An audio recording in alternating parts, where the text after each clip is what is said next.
Welcome back to Cheddar's News Wrap. Military leaders in Myanmar are cracking down on protesters, imposing a curfew and banning rallies of more than 5 people. Protesters are now carrying signs with messages like "Reject the military coup" and "Justice for Myanmar." This after the military detained civilian leader Aung San Suu Kyi 1 week ago.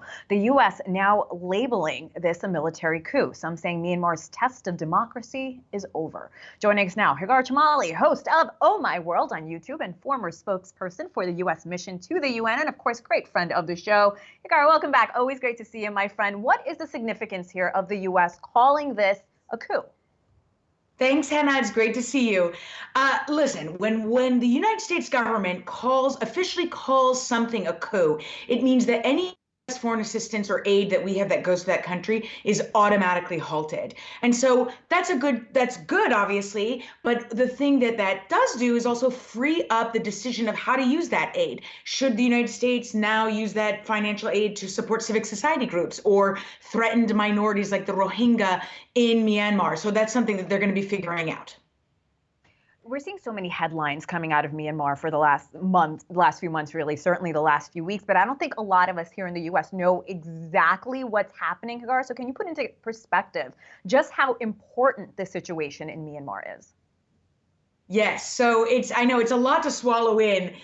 So very briefly, the military in Myanmar, what was called the military junta, ruled Myanmar for 50 years. And although you had a party, the NLD, led by the current leader, Aung San Suu Kyi, who's now under house arrest, her party repeatedly won the majority in elections. And finally, in 2016, the military made basically a power sharing agreement with her and agreed to allow her to become Myanmar's leader. So that was 2016, obviously not a long time ago. The military still enjoyed a very strong role in Myanmar. They are the ones who committed genocide against the ethnic Muslim minority in Myanmar called the Rohingya. And Aung San Suu Kyi oversaw that, and she has defended that. So she's certainly not a perfect person.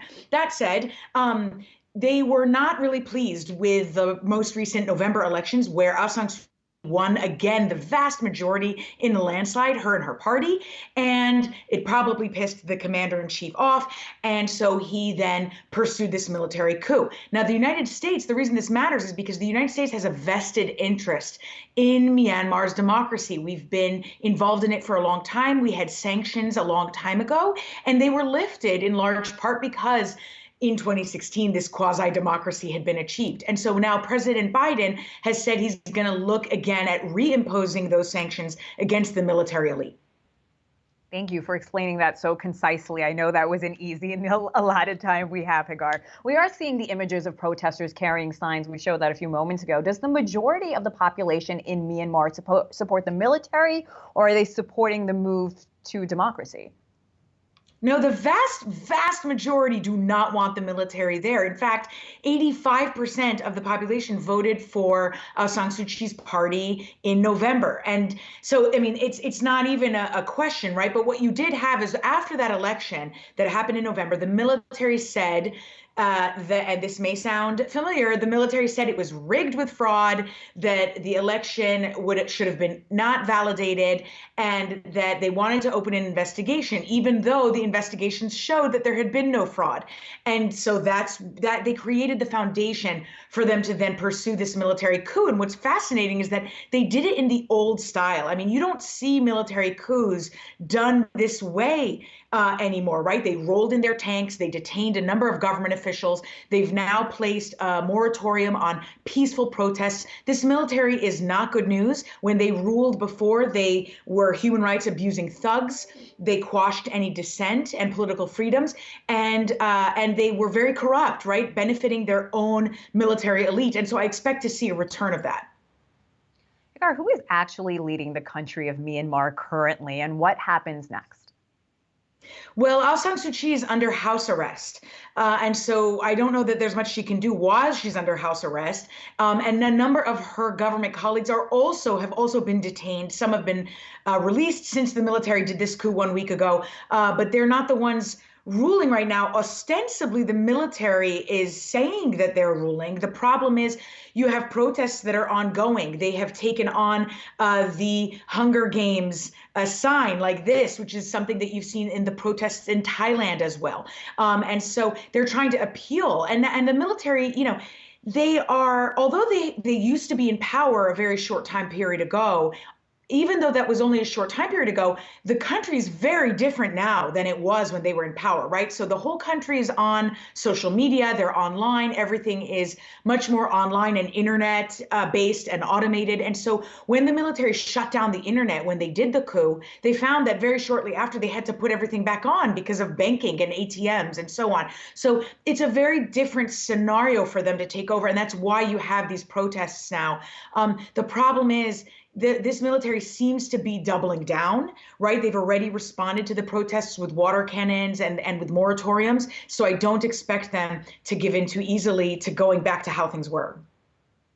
This is arguably, Hagar, the first big test for the Biden administration when it comes to foreign relations. Should the U.S. step in? How so? Because I know you've spent a lot of time in D.C. covering stories just like this one.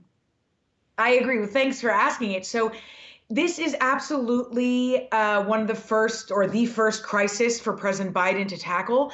And unfortunately, the United States doesn't have a lot of control on what goes on in Myanmar. And to tell you the truth, not a lot of countries do. For example, China also doesn't have a lot of control. They don't seem too pleased with the military taking over, but at the same time, they had a good relationship with Aung San Suu Kyi. They really just want stability in Myanmar at the end of the day.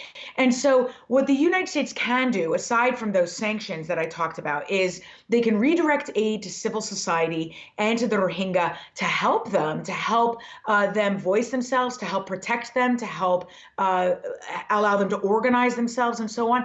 And most critically, President Biden can work to take a very strong and principled stance on this issue, right? To argue that the United States does fight for democracy, even if we're not going to be able to sway things inside Myanmar. And I can tell you, having been at the White House, the United States government ability to change things on the ground can be more limited than people wish. But we do have the ability to corral the international world, to corral partners in Europe, allies, and in Asia to speak out against this, to make things and make life very difficult for the military so that eventually they reverse course.